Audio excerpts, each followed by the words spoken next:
Welcome to inspiration BPSC. Current affairs की series में इस वीडियो में हम लोग क्वेश्चन नंबर 281 से 290 तक करेंगे। प्रीवियस वीडियोस में हम लोगों ने 280 क्वेश्चंस तक कर लिए हैं और हम लोगों ने मोर और लेस जून जुलाई 2021 से लेके फरवरी 2022 तक के करंट अफेयर्स को ख़त्म किया है। आने वाले कुछ वीडियोस में हम लोग मार्च के कुछ इम्पॉर्टेंट करंट अफेयर्स कवर करेंगे, क्योंकि जो एग्ज़ाम है वो है मई में, तो अप्रैल से चांस बहुत कम है कि प्रश्न आएंगे, लेकिन मार्च तक के प्रश्न हम लोग सेफ साइड के लिए लेके चलेंगे। और जो भी बीच के कुछ क्वेश्चंस बचे होंगे उनको भी हम लोग वीडियोस में आगे आने वाली वीडियोस में इंक्लूड करेंगे। ठीक है, देखते हैं क्वेश्चन नंबर 281। भारत सरकार ने किस आयु वर्ग के लिए कन्या शिक्षा प्रवेश उत्सव नामक एक राष्ट्रव्यापी अभियान शुरू किया है? ठीक है, तो ये शुरू किया गया है कन्या के लिए, जैसा कि नाम से ही प्रतीत हो रहा है। किस वर्ग के लिए? तो 11 से 14 वर्ष के बालिकाओं के लिए। हाल ही में सरकार ने अंतर्राष्ट्रीय महिला दिवस की पूर्व संध्या पर कन्या शिक्षा प्रवेश उत्सव नामक एक राष्ट्रव्यापी अभियान शुरू किया। ठीक है, अभियान का उद्देश्य 11 से 14 वर्ष आयु वर्ग की 4 लाख स्कूल न जाने वाली किशोरियों को शिक्षा प्रणाली में वापस लाना है। तो इसका जो पर्पस है, उद्देश्य है कि जिन बालिकाओं ने स्कूल छोड़ दिया है किसी कारणवश, उन बालिकाओं को स्कूल में वापस लाना है, शिक्षा प्रणाली में वापस लाना है। ठीक है, और मेनली ये जो 11 से 14 वर्ष की बालिकाएं हैं उनको टारगेट किया गया है। यह अभियान महिला एवं बाल विकास मंत्रालय द्वारा शिक्षा मंत्रालय के साथ साझेदारी में चलाया जा रहा है। ठीक है, तो ये भी इम्पॉर्टेंट पॉइंट है कि किस मंत्रालय ने इस जो स्कीम है उसको रन करेगा। तो महिला एवं बाल विकास मंत्रालय किसके साथ मिलके? शिक्षा मंत्रालय के साथ। ठीक है, नेक्स्ट पॉइंट है कि अभियान को बीबीबीपी परियोजना के हिस्से के रूप में लागू किया जाएगा। ये कौन सी परियोजना है?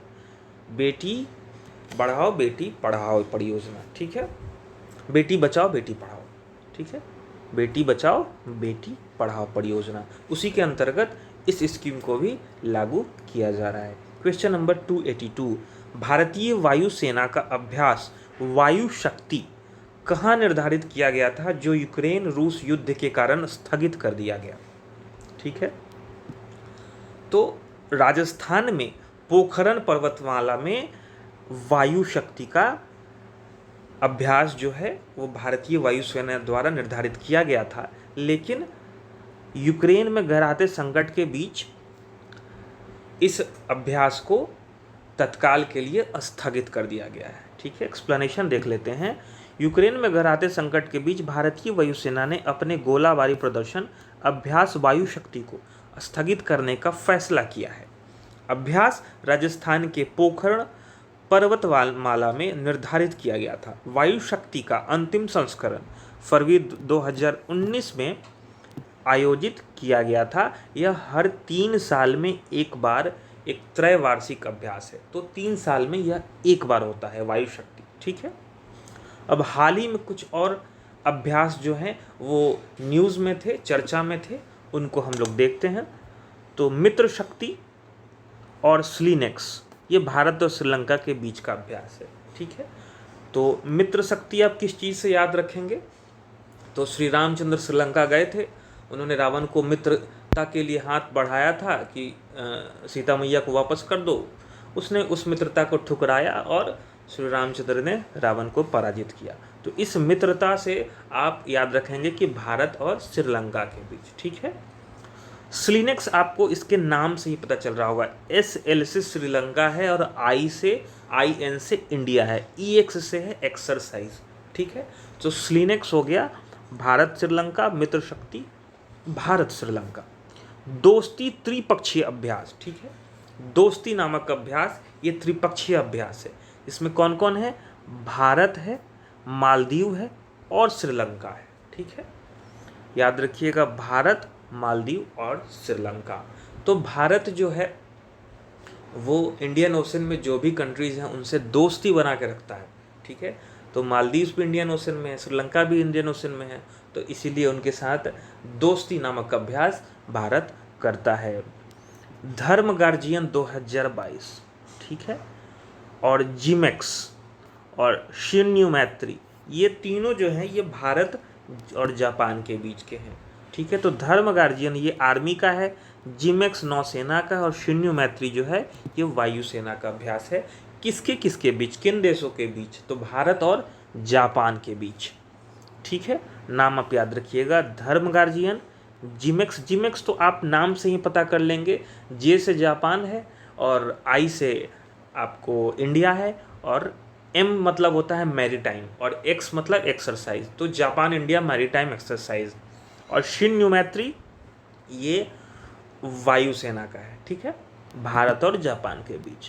मालाबार किस किस के बीच है? वेरी इंपॉर्टेंट अभ्यास है, लेकिन इजी है, फिर भी पूछ सकता है क्वेश्चंस, इजी क्वेश्चंस भी पूछे जाते हैं, सब क्वेश्चंस टफ थोड़ी ना होते हैं। ठीक है, तो मालाबार जो है भारत और जापान, संयुक्त राज्य अमेरिका और ऑस्ट्रेलिया। ठीक है, ये जो क्वाड देश हैं, इस क्वाड देश में 4 जो कंट्रीज़ हैं उनके बीच का एक्सरसाइज है। ठीक है, और चीरू भी एक अभ्यास जो था वो चर्चा में था। ठीक है, न्यूज़ में था। तो चीरू जैसा कि आपको नाम से ही पता चल रहा होगा, सी से चाइना, ठीक है, CH से चाइना, I से ईरान और RU से रसिया। ठीक है, तो चाइना, ईरान और रूस का है।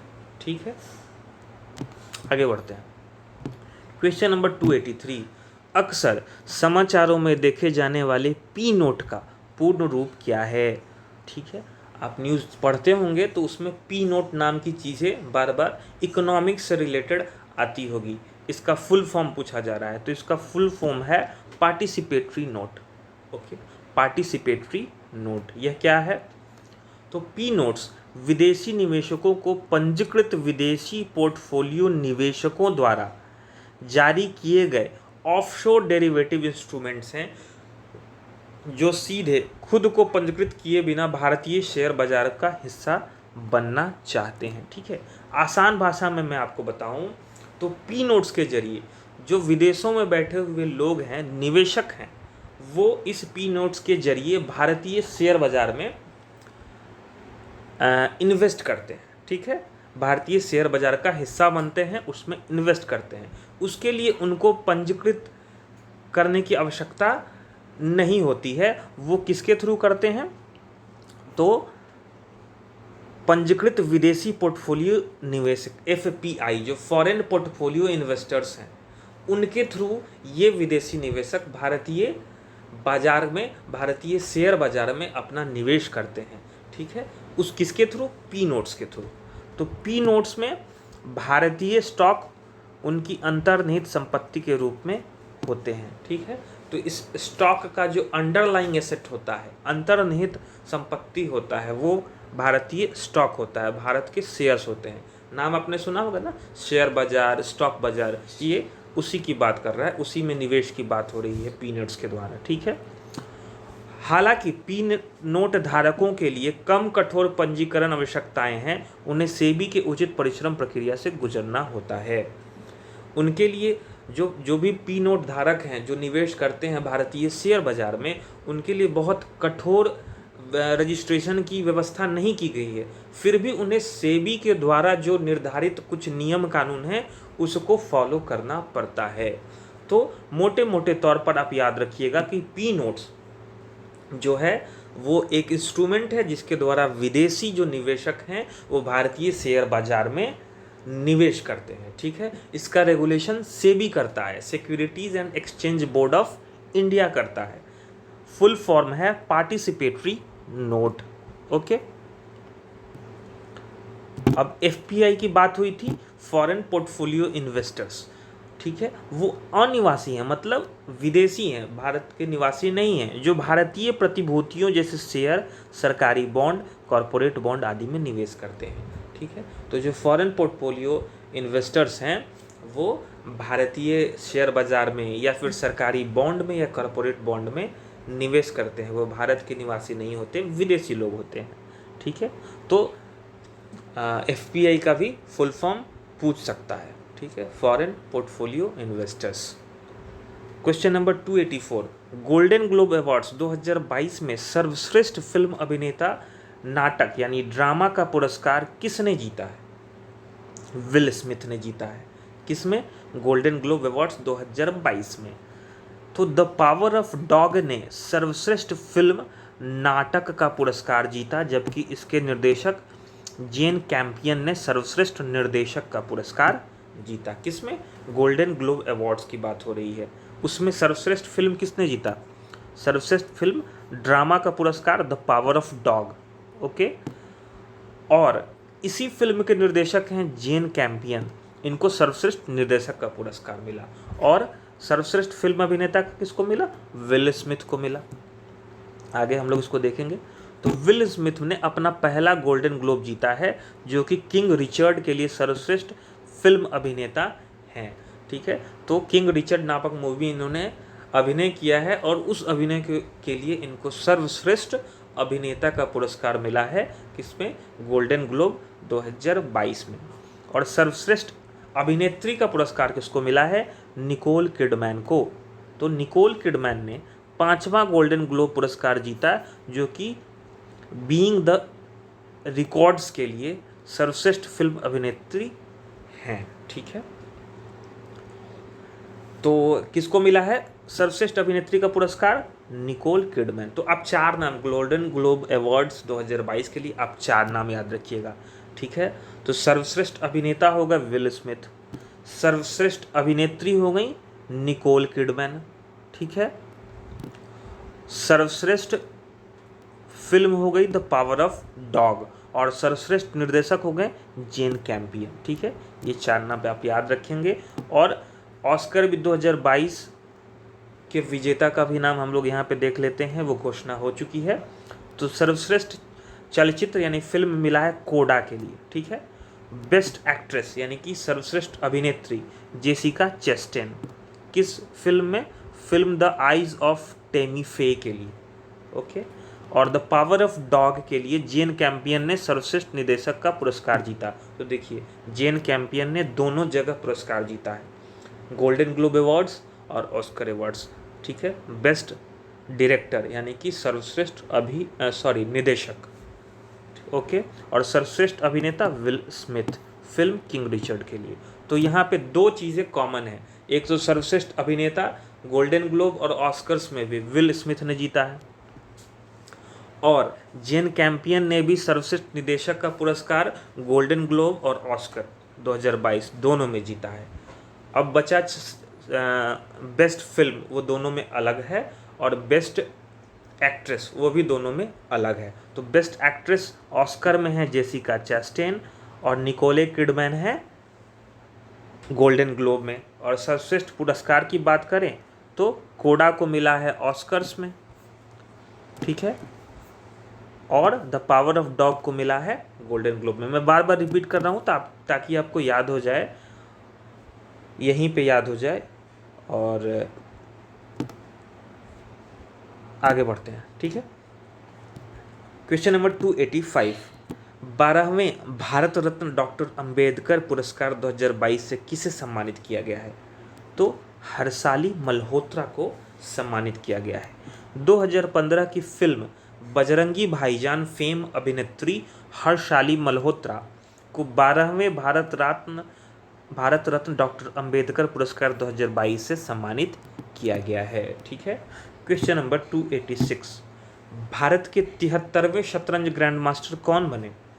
तो भरत सुब्रमण्यम, तमिलनाडु के भरत सुब्रमण्यम बने भारत के 73वें शतरंज ग्रैंड मास्टर। ठीक है, अगला प्रश्न है 287, हाल ही में भारतीय किसान उर्वरक सहकारी यानी जिसको इफ़को हम लोग बोलते हैं, ठीक है, के नए अध्यक्ष के रूप में किसे नियुक्त किया गया है?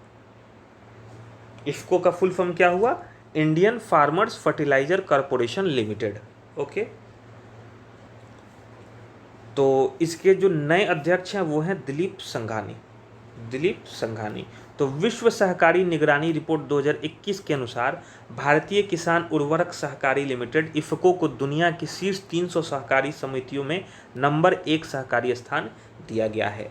यह तथ्य हम लोगों ने पिछले प्रश्नों में भी कवर किया है। ठीक है। और Indian farmers fertiliser corporation limited IFFCO ने जून 2021 में दुनिया भर के किसानों के लिए दुनिया का पहला नैनो यूरिया लिक्विड पेश किया। ठीक है। तो ये भी एक तथ्य है जो आपको पता होना चाहिए कि दुनिया का पहला नैनो यूरिया लिक्विड किस संस्था ने पेश किया, तो इफको ने किया है। ठीक है। इसके अध्यक्ष कौन है? दिलीप संघानी। क्वेश्चन नंबर 288, केंद्र सरकार द्वारा हाल ही में शुरू किया गया ई अमृत वेब पोर्टल किस क्षेत्र से संबंधित है? ई अमृत वेब पोर्टल, तो यह इलेक्ट्रॉनिक वाहन से संबंधित है। ठीक है।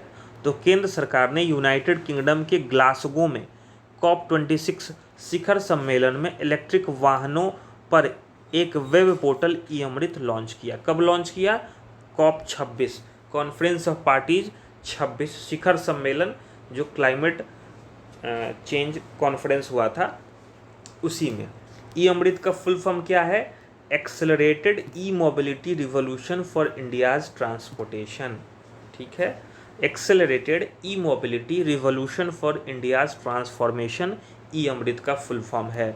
ई अमृत इलेक्ट्रिक वाहनों के बारे में सभी जानकारी के लिए वन स्टॉप डेस्टिनेशन है। मतलब इस वेब पोर्टल पर, इस वेबसाइट पे आपको इलेक्ट्रॉनिक वाहनों की सारी इन्फॉर्मेशन, पॉलिसी के बारे में सारे फैक्ट्स आपको इसी पोर्टल पे मिल जाएंगे।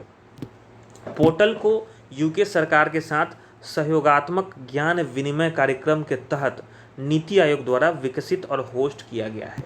तो ये भी एक आपको स्मरणीय तथ्य है जो आपको याद रखना चाहिए कि इसको नीति आयोग द्वारा विकसित किया गया है, इस वेब पोर्टल को, इस वेबसाइट को। और दोनों देशों के प्रधानमंत्रियों द्वारा हस्ताक्षरित यूके भारत संयुक्त रोडमैप 2030 के हिस्से के रूप में इसको विकसित किया जा रहा है। ठीक है। आगे बढ़ते हैं। क्वेश्चन नंबर 289, हाल ही में रुद्र चर्चा में था, यह क्या है? तो यह जो है रुद्र भारत का पहला स्वदेशी सर्वर है। सर्वर क्या होता है? सर्वर जो होता है वो कंप्यूटर में जो भी हम लोग चीज़ें इंटरनेट पर करते हैं वो इंटरनेट पे आपके कंप्यूटर में तो स्टोर नहीं है, वो कहीं पे स्टोर होता है। वो इन्फॉर्मेशन वो जहाँ स्टोर होता है उसको सर्वर कहते हैं। ठीक है। तो पहला स्वदेशी सर्वर रुद्र, जिसे नेशनल सुपर कंप्यूटिंग मिशन के तहत centre for development of advance computing यानी सीडेक द्वारा विकसित किया गया है। ठीक है। रुद्र को किसने विकसित किया है? सीडेक। सीडेक का फुल फॉर्म क्या है? Centre for development of advance computing. किस मिशन के अंतर्गत इसको तैयार किया गया है? National super computing mission. ठीक है। अगला पॉइंट देखते हैं। इलेक्ट्रॉनिक्स और सूचना प्रौद्योगिकी मंत्रालय और विज्ञान और प्रौद्योगिकी विभाग की एक सहयोगी परियोजना नेशनल सुपर कंप्यूटिंग मिशन ने IIT खड़गपुर में देश को एक पेटा स्केल सुपर कंप्यूटर परम शक्ति को समर्पित किया है। ठीक है। तो IIT खड़गपुर में एक सुपर कंप्यूटर लगाया गया है जिसका नाम है परम शक्ति। किसने लगाया है? तो इलेक्ट्रॉनिक्स और सूचना प्रौद्योगिकी मंत्रालय और विज्ञान और प्रौद्योगिकी विभाग ने, ठीक है, इसको मिल करके IIT खड़गपुर में लगाया है। ठीक है। तो क्वेश्चन पूछ सकता है कि परम शक्ति क्या है? तो एक सुपर कंप्यूटर है। ठीक है। सुपर कंप्यूटर क्या होता है? सुपर कंप्यूटर एक ऐसा कंप्यूटर होता है जो बहुत ही तेज चलता है, बहुत ही तेज चलता है, जिसमें जो भी कैलकुलेशंस या जो भी चीज़ें की जाती हैं वो बहुत मतलब मिली सेकेंड से भी कम समय लगता है उनको करने में। ठीक है। अगला पॉइंट है, हम लोग यहाँ पे कुछ सुपर कंप्यूटर से रिलेटेड जो भी करंट न्यूज़ थे उसको हम लोग देख रहे हैं। Centre for development of advance computing ने राष्ट्रीय सुपर कंप्यूटिंग मिशन के दूसरे चरण के तहत IIT रुड़की में परम गंगा नामक एक सुपर कंप्यूटर को डिजाइन और स्थापित किया है।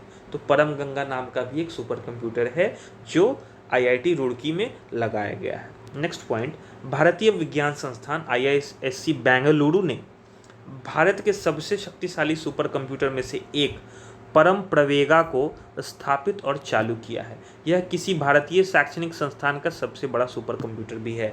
तो किसी एजुकेशनल इंस्टीट्यूट में अगर पूछा जाए कि सबसे बड़ा सुपर कंप्यूटर, सबसे तेज सुपर कंप्यूटर कौन है, तो उसका नाम है परम प्रवेग। ठीक है, परम प्रवेग। इसको किसने लगाया है, तो भारतीय विज्ञान संस्थान बेंगलुरु ने लगाया है।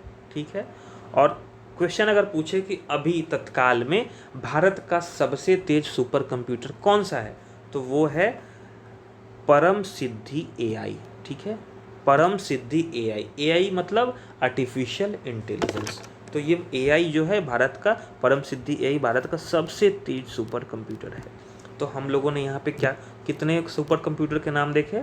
ठीक है, तो एक तो रुद्र देखा, ये सुपर कंप्यूटर नहीं है, ये सर्वर है। ठीक है, उसके अलावा हम लोगों ने परम शक्ति देखा। ठीक है, उसके बाद हम लोगों ने परम गंगा देखा।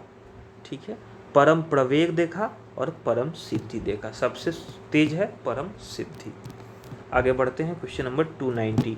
ऑपरेशन शरद हवा किसने शुरू किया है, तो ये बीएसएफ ने शुरू किया है। ठीक है, सीमा सुरक्षा बल बीएसएफ ने राजस्थान की पश्चिमी अंतर्राष्ट्रीय सीमा पर ऑपरेशन शरद हवा शुरू किया है।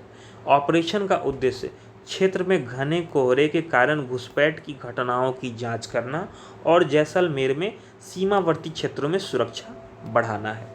तो जो भारत का वेस्टर्न बाउंड्री है राजस्थान की तरफ, वहाँ पे बीएसएफ बॉर्डर सिक्योरिटी फोर्स सीमा सुरक्षा बल ने इस ऑपरेशन को शुरू किया है। कोहरे का फ़ायदा उठाकर जो भी आतंकवादी या फिर एंटी नेशनल एलिमेंट जो घुसपैठ करते हैं उनको रोकने के लिए ये ऑपरेशन है। ठीक है, एक और ऑपरेशन जो करंट न्यूज़ में था उसका नाम था ऑपरेशन उपलब्ध। ये किसका ऑपरेशन है, ये आरपीएफ रेलवे प्रोटेक्शन फोर्स का ऑपरेशन है। किस चीज़ के लिए, तो अवैध टिकटों की जांच के लिए। अवैध टिकट जो बेचे जाते हैं एजेंट्स द्वारा, उनको रोकने के लिए ऑपरेशन उपलब्ध चलाया जा रहा है रेलवे प्रोटेक्शन फोर्स यानी आरपीएफ द्वारा। तो ये हम लोगों के 290 प्रश्न खत्म हो गए हैं। प्रश्न यहीं से आएंगे, घुमा फिरा के प्रश्न यहीं से आएंगे। मेरा ऐसा मानना है कि 80 to 90% प्रश्न जो हम लोग कर रहे हैं वहीं से आएंगे। आप अपनी तैयारी जारी रखिए। मिलते हैं नेक्स्ट वीडियोज़ में कुछ और करंट अफेयर्स के साथ।